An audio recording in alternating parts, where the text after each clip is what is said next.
What's up everybody? Welcome back to the channel. So today we're going to be going over an unboxing and initial review of a new generator that I bought for my home. Now the main purpose of me getting this generator is because over the years we've been getting a lot of power outages that have been taking my power out for an hour at a time, sometimes a day at a time, and sometimes most recently we had a really bad storm where we lost power for 2 days, and then a couple days later it happened again and we lost power for another day. So I wanted a generator, if we ever have a power outage, that I had a backup generator that I could use to at least power my refrigerator, my freezer, and a few other lights, TVs, and other outlets, so that during a power failure, we still had the convenience of being able to save our food and be able to live somewhat normally during that power outage until the power comes back on. Now, yes, you could always go for a whole home generator system, but those get very expensive, upwards of $15,000. And we didn't want to go to that extent because we don't have the power outages that often. And honestly, I don't want to spend that much money just for something that I would use very little. So I ended up opting for a portable generator, but I went with one a little bigger that could handle the majority of my home. So without further ado, let's jump in and let's check it out. Okay, so as you can see right here on the floor, this is the new generator that I bought. It's the Westinghouse Generator. This is the 9500. Now it does operate at 12,500 peak watts, but primarily it's running at 9,500 watts running, which for my purpose, I was looking for a high number for running watts, but the 12.5 for peak is more for like when you have a refrigerator that kicks on the compressor to start cooling. That little kick on surge is what might come in handy with the 12.5 peak watts. But as far as general running watts, I was looking at the 9,500.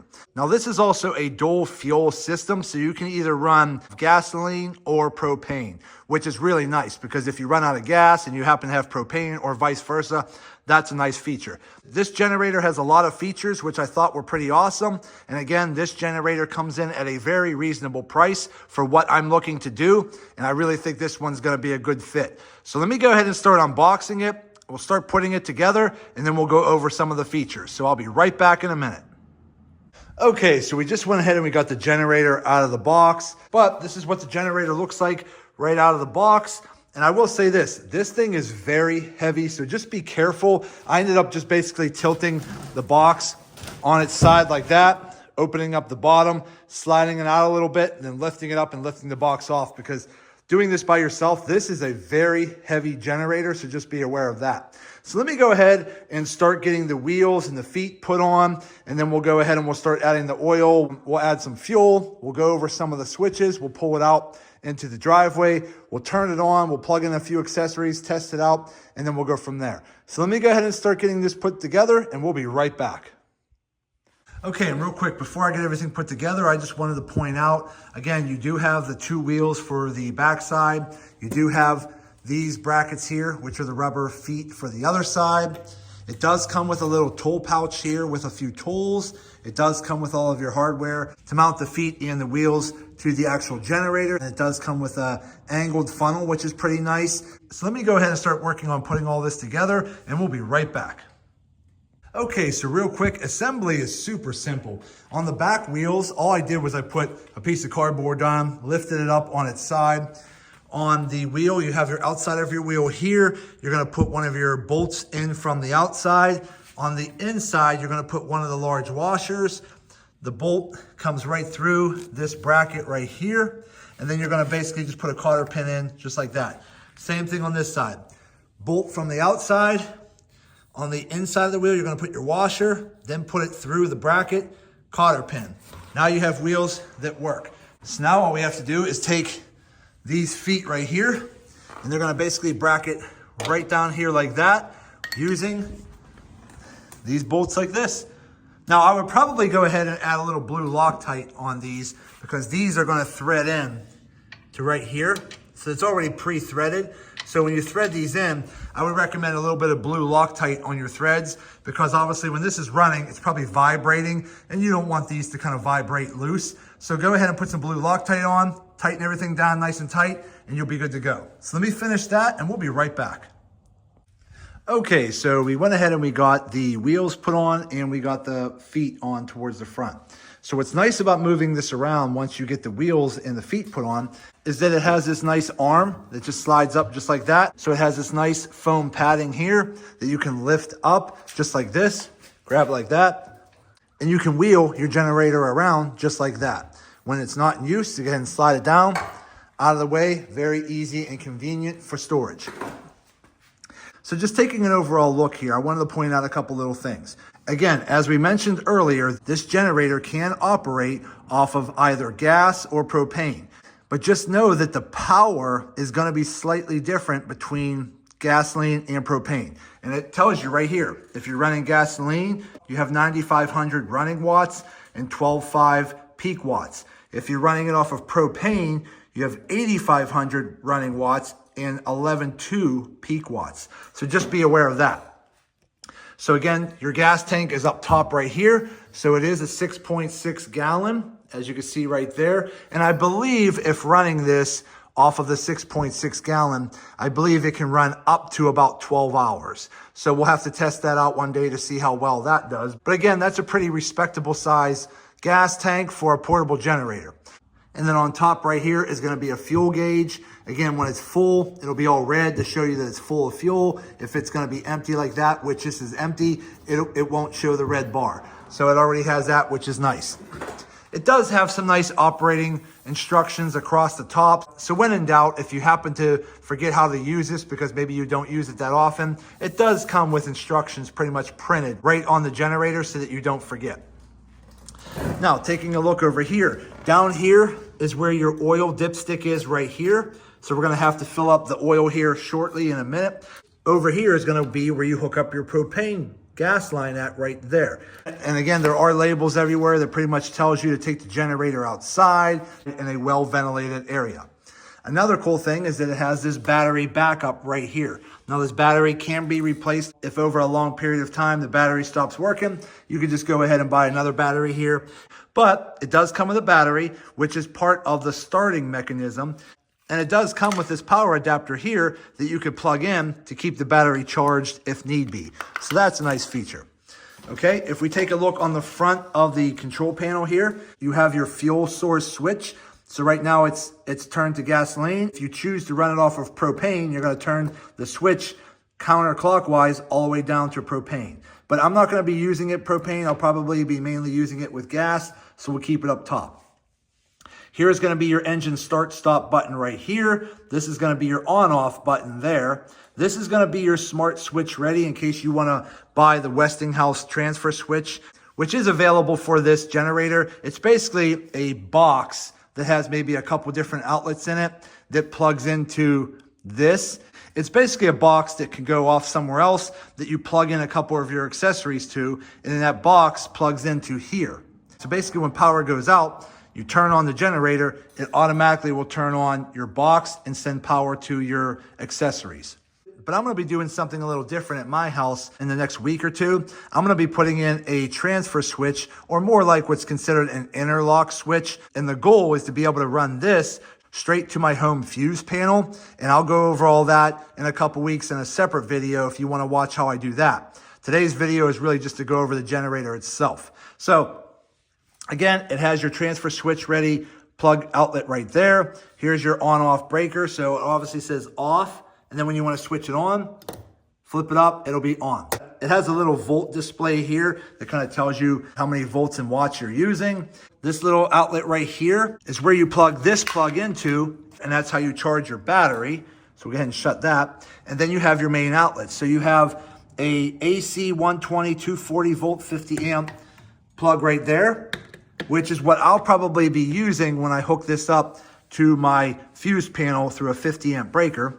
Then I have an AC 120, 240, 30 amp plug right here. Then you have an AC 120, 20 amp double GFI there.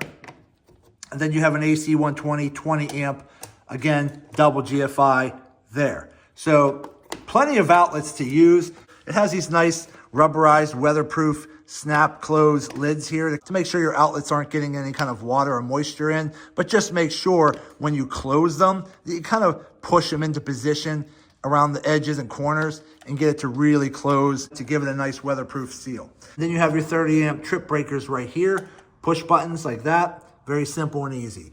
So overall, everything's good to go.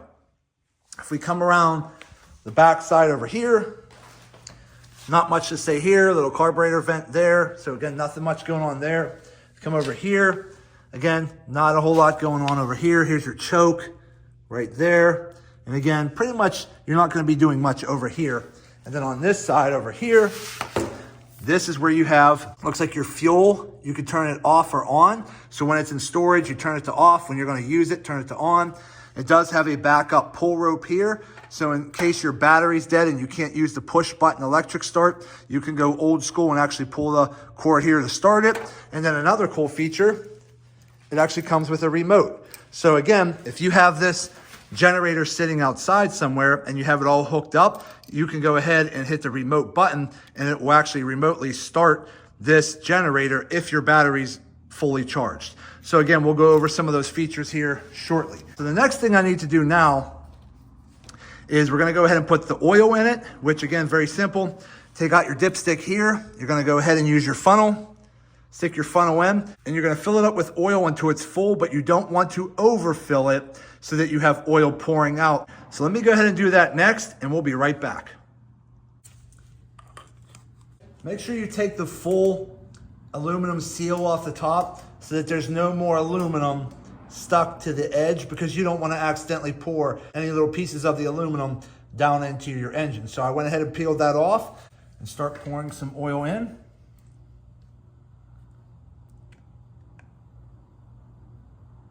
So let's just keep going.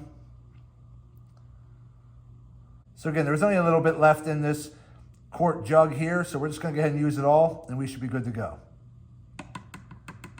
But something to pay attention to, you know, this is, if you look right here, a 1.16 quart. So you probably want to make sure you have a couple of these lying around. Again, 4-stroke SAE 10W30. Make sure you buy a couple more of those just in case. Because again, if you're going to be running this generator during a power outage, as you keep filling up fuel, you're probably going to also need to add some additional oil. So just keep that in mind as well. Okay, let's go ahead and tighten it on. Okay, nice and tight, but don't over tighten it. Then what I'm gonna do is I'm gonna go ahead and pour some gasoline in the top. I'm not gonna fill the whole thing up, but I'm just gonna pour a little bit in, and then we're gonna start it and we're gonna test it out. So I'll be right back in a minute. Okay, so now that we have a little bit of fuel in the fuel tank, we should be good to go. So the next thing you want to do, so again, this is something you could do when you're putting your generator in storage, is just disconnect the battery, because these leads come off the battery. This lead right here in my left hand goes to the generator. So now what you want to do is connect them. Okay. Now we're good. Okay, so now what you want to do is, again, make sure you have fuel in the tank. I put a little bit in, not a lot, but just a little bit for this demonstration for now. Or you can hook up your propane tank there, either way. But if you're using fuel, what you want to do is you're going to come over here, take your fuel line right here, turn it to on. So you see how it says on at the top? You want to adjust this to where it's pointing to on. Then you're going to come around to the side. Make sure your breaker's on. Then you're going to make sure you turn your battery on. That's this switch right here. See how it has a picture of a battery? Switch it to on. Now you see the light on. So now we have juice going to this generator. So you want to make sure you have your fuel selector switch in the right position. Again, I'm using gasoline. So now we should be ready to start. Now to start this generator, there's 3 ways to start it. You have an electronic battery powered switch here on the front. You have the pull rope right there. And then you also have a remote. So we'll try all 3 of these here today. But for now, let's go ahead and start the start-stop button right here. So you're going to have to hold this in for 2 seconds, and then it'll start kicking over to try to start this generator. Now keep in mind, this is the first time I've ever started this generator. I only put a little bit of fuel on it. It might take a couple tries for that fuel to get through the system to start it. But let's go ahead and try it out. So we're gonna hit start for 2 seconds. 1, 2. Wow, I'm really impressed. I was shocked that that started on the first time with just hitting that button. So now the generator is working and we have power to our outlets. Now, to shut it off, you're gonna hold that button for 2 seconds. 1, 2. There you go. So remember, to start it, you hold that button for 2 seconds. To stop it, you hold that button for 2 seconds. Okay, so now that we just tried out the push button on the front of the generator, now let's go ahead and try the remote. So the remote, very simple. It has a start button at the top, and then it looks like a stop button on the bottom. So I believe the remote, you hold it in for 1 second to start it, hold the bottom button for 1 second to shut it off. So let's go ahead and try that. Now this remote is supposed to work up to about 99 feet away, assuming it has a full battery. As the battery starts to die in the remote, your distance of use away from the generator will diminish. But let's go ahead and try it out and see how it goes. So we're gonna hold the top button for a second. 1.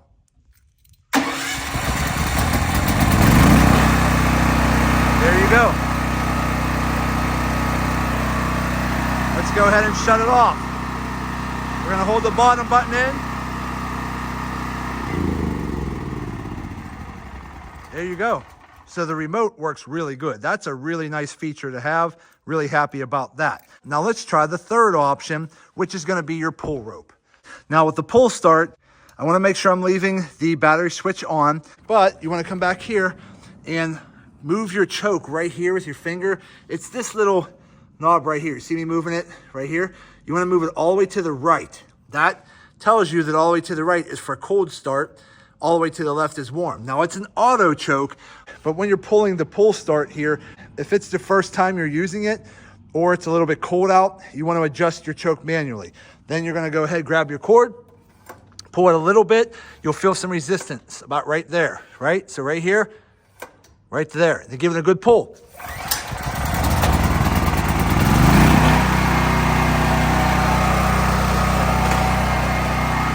Now everything's working good.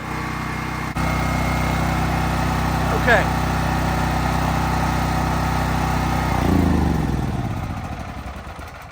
Okay, so to stop your generator, you can either hold in the start stop button here, hold the start stop button on your remote, or just go ahead and hit your battery kill switch, turn it off, and everything will shut off.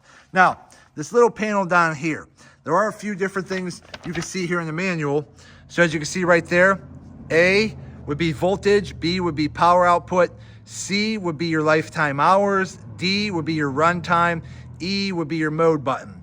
Okay, so you could toggle through each one of those by hitting that little button right there where it says mode.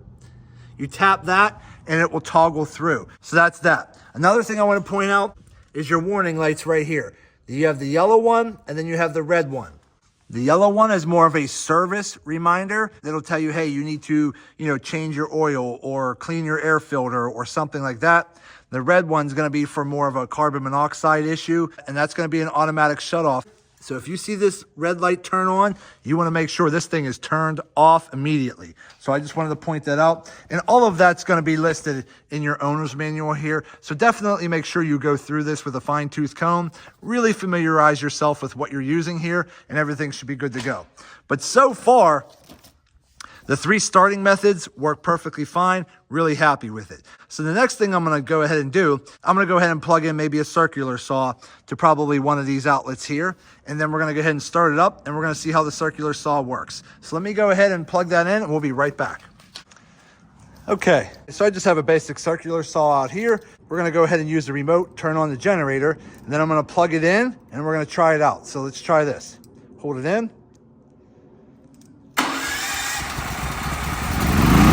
Okay.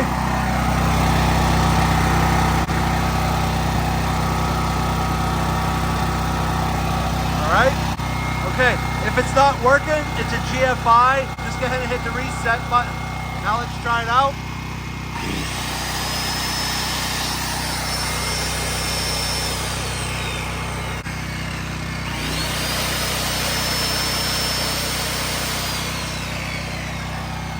Okay.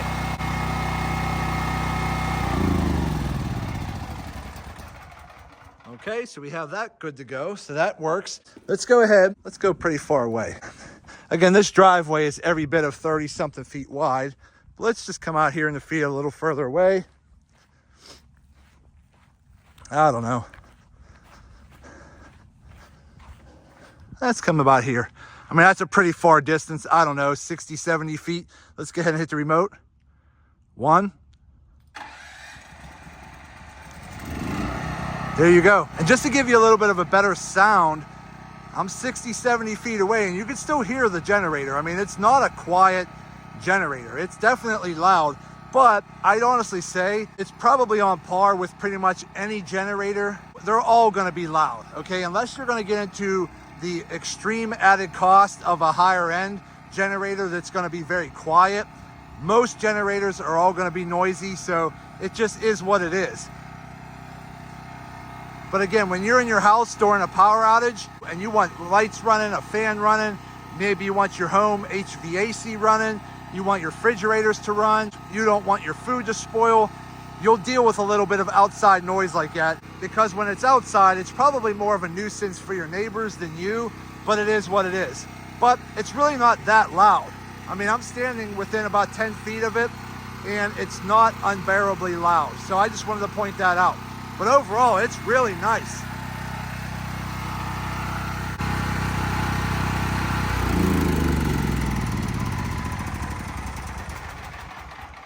Okay, so let's go ahead and unplug our circular saw there.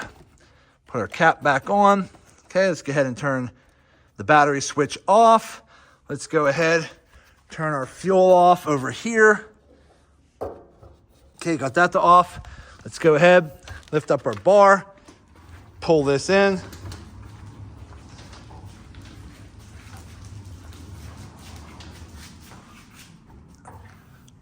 Okay, and we are good to go. Okay, so we went ahead and we put the Westinghouse WGen9500 together. Basically, the only thing you have to put together are the wheels and the feet up here. You got to put your oil in, very simple and easy. We went over pretty much all of the controls on how to work everything. Again, everything's pretty simple and easy, and everything is pretty much self-explanatory as well. So again, as far as that goes, very, very simple. It is a heavy machine, but it does have the flip-up handle here that allows you to pick it up and kind of wheel it around. So again, that's pretty simple and easy. I went ahead and I showed you how to start it a few different ways. So overall, my initial impressions of the Westinghouse WGen9500, I give it a thumbs up and give it a go. It's a fantastic generator. I think it's going to work perfect for what I'm going to use it for in my house. Again, running gasoline, you have 9,500 running watts and 12,500 peak watts. So again, that is a lot of power. If you think of it this way, a typical refrigerator, depending on the size of the refrigerator, but let's just say a full-size refrigerator might be upwards of 800 watts. I like to round up just to be safe. So let's just say a full-size refrigerator or freezer, we'll say is 1,000 watts. So I have 2 refrigerators and a freezer at my house. So we'll round that up to 3,000 watts. Then you figure every light in your house, assuming it's LED or something energy efficient, might be anywhere from 2 to 10 watts, depending on the light. So that's a small amount of watts that those lights will be using. But let's just assume 10 watts a piece and you have 10 lights running in your house. That's 100 watts. So assuming 2 refrigerators, a freezer, and 10 lights, that's only about 3,100 watts. Now you got to figure out, do you have an electric furnace or do you have a gas furnace? I have a gas furnace, but it takes an electrical blower. The electrical blower does not use that many watts. Let's just round up and say 100 watts. Then you got to figure out, do you have an electric hot water tank or a gas hot water tank? I happen to have a gas hot water tank, but it takes an electric blower. As you can see, you start adding up all the watts of what you plan to use. I honestly think I'm probably not even going to use 9,500 watts. I'll probably be a little bit less than that. So using this particular unit here, I can probably run the majority of my house during a power outage. Maybe not everything. Try to do the math in your head. What all do you plan on using in your home during a power outage? Do a little research and find out roughly how many watts each unit is using. And then just buy a generator that is powerful enough to run all of those units you plan on using. So for my house, I think the 9,500 watts is perfectly fine. Now, a full tank of gas might run for 12 hours. So you figure during a power outage, you want to make sure you have a couple things. You want to make sure you have a backup quart of oil, and you also want to make sure you have a good bit of gas on hand. So maybe get a couple 5 or 10 gallon jugs and set them to the side just in case. Now, you can use fuel additives in your fuel tanks. So if you happen to have a full tank of gas and you don't use this that often, you can put a fuel additive in there that'll actually help your fuel from breaking down, which is highly recommended. And it does tell you you can do that in the manual as well.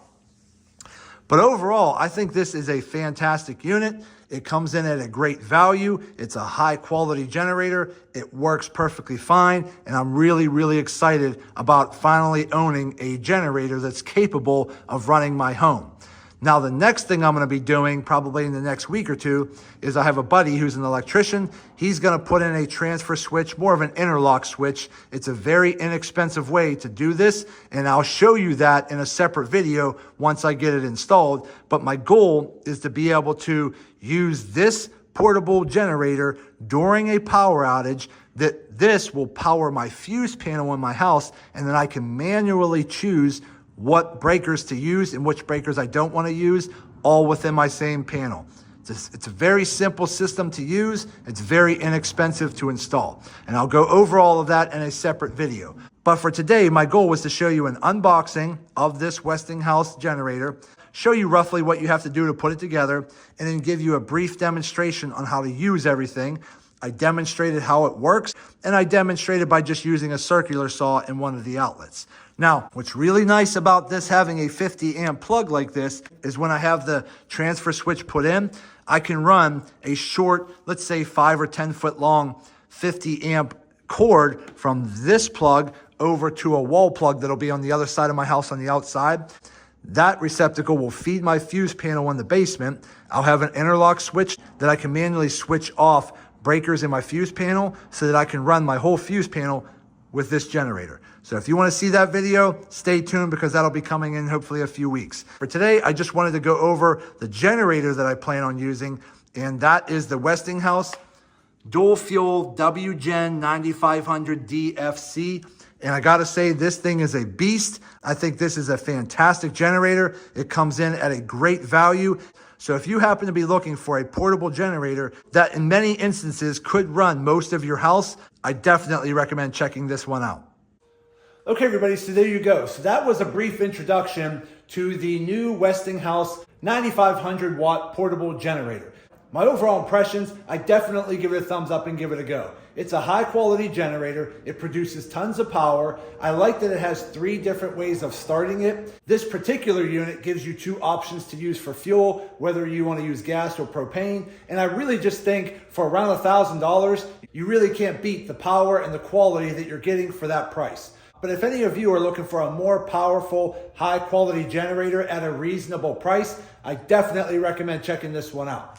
But that's going to be it for today's video. I hope this video helps some of you out. Do me a favor, hit that thumbs up button and like this video. If you have any questions, go ahead and put them in the comments section and I'll get back to you as soon as I can. And also do me a favor, subscribe to the channel because it definitely helps me out and I greatly appreciate it. So that's it. I just want to say thank you to each and every one of you. Thank you. I truly appreciate all of your support. And as always, see you in the next video.